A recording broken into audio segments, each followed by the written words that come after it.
An iRule is a script that can examine and potentially alter traffic between the big IP system and both its clients and its pool members. iRules are often used to select a pool to process a client's request. Additionally, iRules are used to change the traffic as it flows between the client and the server. iRules give you complete control over what, when, and how to change application traffic at any point in the transaction. Application owners now have a programming language in the network focused on application delivery. The iRules you create can be simple or sophisticated, depending on your content switching needs. iRules can direct traffic to specific pools, pool members, or specific devices, including port numbers and URI paths, either to implement persistence or meet specific load balancing requirements. iRules syntax is based on tool command language TCL. You can use many of the standard TCL commands plus big IP system extensions to help manage your traffic more effectively. iRules generally have the following simple structure. When an event occurs, if a particular condition exists, perform an action. Overall, iRules are built from three components: events, condition statements, and actions. Events define what occurred that caused the iRule processing to begin. Condition statements use rational operators to process data and return a Boolean true or false.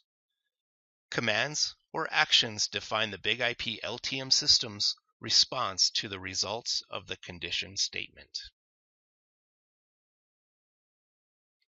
An iRule operator compares operands to determine a relationship. Based on the results, action can be taken. Events define multiple points in the client's session that can cause the big IP system to impact traffic. Events are defined in many groups, including authentication, global, HTTP, TCP, and SSL. Each group has specific events that represent stages in the communication between clients and servers. Here we have an iRule event. When an HTTP request comes in, if it's a Microsoft Internet Explorer browser, we send it to the IE pool. If it's a Mozilla browser, we send it to the MZ pool. If it's a different browser, we send it to the other browser pool. If we were to capture a packet, we could see the browser type and verify it is being directed to the correct pool.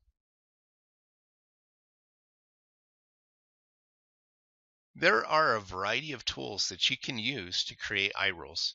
You can download a copy of the iRule editor from Dev Central, use a simple text editor, or use the configuration utility. Regardless of the method you choose, be sure to create your pools that you will use in your iRule before creating the iRule. After successful creation of the iRule, you can then map the iRule to your virtual servers as a resource.